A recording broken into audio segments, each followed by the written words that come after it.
Broadway ਤੁਹਾਡੇ ਵਿਦੇਸ਼ ਜਾਣ ਦੇ ਸੁਪਨਿਆਂ ਨੂੰ ਦੇਵੇਗਾ ਹਕੀਕਤ ਦੀ ਉਡਾਨ। नमस्कार दोस्तों, मेन वीडियो शो स्टार्ट होने से पहले एक छोटा सा अपडेट आपको देना चाहता हूं कि आने वाले दिनों में मेरे एप्लीकेशन डेज स्टार्ट होने जा रहे हैं।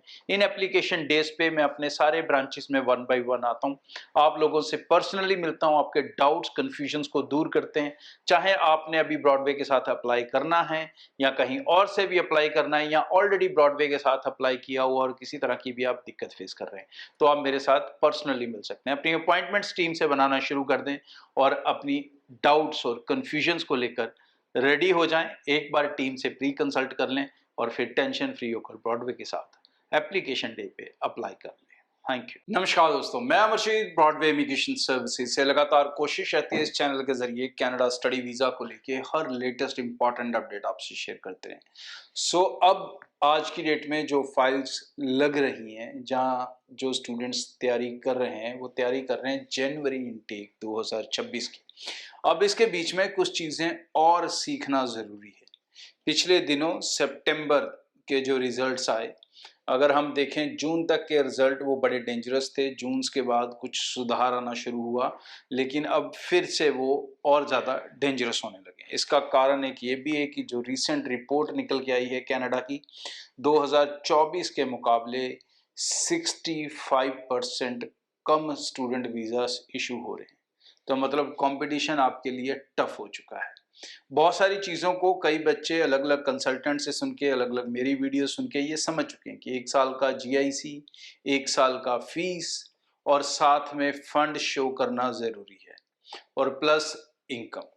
अब फिर भी आप सुन के समझ के मिस्टेक्स करते हो तो उसका कोई सोल्यूशन नहीं हो सकता। अभी भी कई बच्चे सिर्फ 4 लाख फंड दिखा देते हैं, कोई सिर्फ 7 लाख फैमिली इनकम दिखा देता है। तो भाई दोबारा सुन लो, fund should be equivalent to your second year fees and income should be between 10 to 12 lakh। अगर इससे कम इनकम है, इससे कम फंड है, तो भाई आपका वीज़ा नहीं आने वाला कनाडा का। अब इसी बीच एक और रिफ्यूज़ल लगातार ट्रेंड करने लगी है आज की डेट में, तो बेहतर है कि अब उस पॉइंट को भी आप समझ लें और उसी के हिसाब से अपनी जनवरी फाइल्स को लगाएं। वो ये है कि जिसके अंदर बच्चों को रिफ्यूज़ल्स आ रहे हैं कि आप जो कोर्स करने कनाडा आ रहे हो, वो कोर्स ऑलरेडी इंडिया में बहुत सारे कॉलेजेस यूनिवर्सिटीज़ में अवेलेबल है और बहुत ही कम कॉस्ट के ऊपर अवेलेबल है। तो आप ये कनाडा क्यों करने आ रहे हो, ये हमें सेटिस्फेक्शन नहीं देता। तो सबसे पहली चीज़, इस पॉइंट को अब आपको काउंटर करना है, ठीक है नहीं।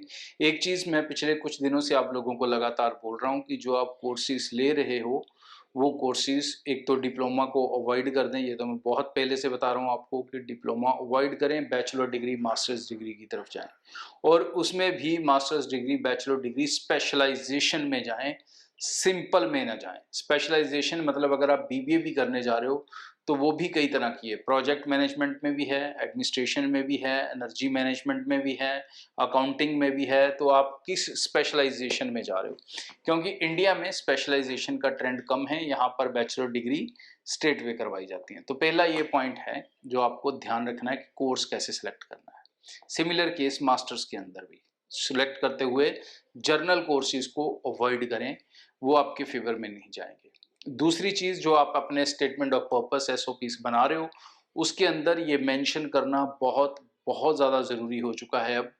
कि पहले क्या करते थे, आप जो SOP बना रहे हो कि उसमें सिर्फ यही बता देते हो आप कनाडा क्यों पढ़ने आ रहे हो, आप ये कोर्स क्यों करने आ रहे हो। अब आपको सिर्फ ये नहीं बताना, आपको साथ में ये भी बताना है कि आप सेम स्टडी इंडिया में क्यों नहीं कर रहे हो, आप इतना ज़्यादा पैसा कनाडा में क्यों लगा रहे हो इस पढ़ाई को लेने के लिए।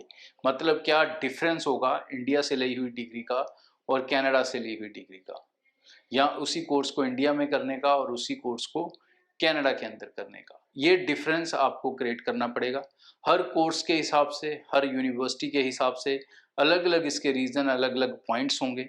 अपने कंसल्टेंट की एडवाइस लें, स्टूडेंट्स की एडवाइस लें और खुद अपने माइंड को यूटिलाइज करें, तो ही आप इस सिचुएशन से ओवरकम हो सकेंगे। और जैसा मैंने पहले भी बताया आप लोगों को कि जितना ज़्यादा आप प्रोफेशनल कोर्सेज लोगे, जितने ज़्यादा कोर्सेज आप स्किल बेस्ड डिग्री प्रोग्राम्स लोगे, उतना ज़्यादा सेफ रहोगे। जितना जर्नल कोर्सेज लेने की कोशिश करोगे, उतने ज़्यादा आप रिस्क पे आ जाते हो।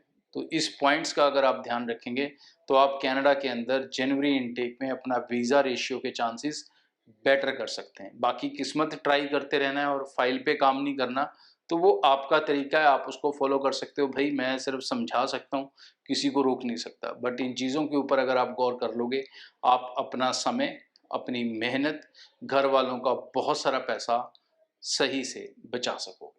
Thank you. छोटा सा अपडेट आपको देना चाहता हूं कि आने वाले दिनों में मेरे एप्लीकेशन डेज स्टार्ट होने जा रहे हैं। इन एप्लीकेशन डेज पे मैं अपने सारे ब्रांचेस में 1 बाय 1 आता हूं, आप लोगों से पर्सनली मिलता हूं, आपके डाउट्स कंफ्यूजन्स को दूर करते हैं। चाहे आपने अभी ब्रॉडवे के साथ अप्लाई करना है या कहीं और से भी अप्लाई करना है, या ऑलरेडी ब्रॉडवे के साथ अप्लाई किया हुआ और किसी तरह की भी आप दिक्कत फेस कर रहे हैं, तो आप मेरे साथ पर्सनली मिल सकते हैं। अपनी अपॉइंटमेंट्स टीम से बनाना शुरू कर दें और अपनी डाउट्स और कंफ्यूजन्स को लेकर रेडी हो जाएं। एक बार टीम से प्री कंसल्ट कर लें और फिर टेंशन फ्री होकर ब्रॉडवे के साथ एप्लीकेशन डे पे अप्लाई कर लें। Thank you. ब्रॉडवे ਤੁਹਾਡੇ ਵਿਦੇਸ਼ ਜਾਣ ਦੇ ਸੁਪਨਿਆਂ ਨੂੰ ਦੇਵੇਗਾ ਹਕੀਕਤ ਦੀ ਉਡਾਨ।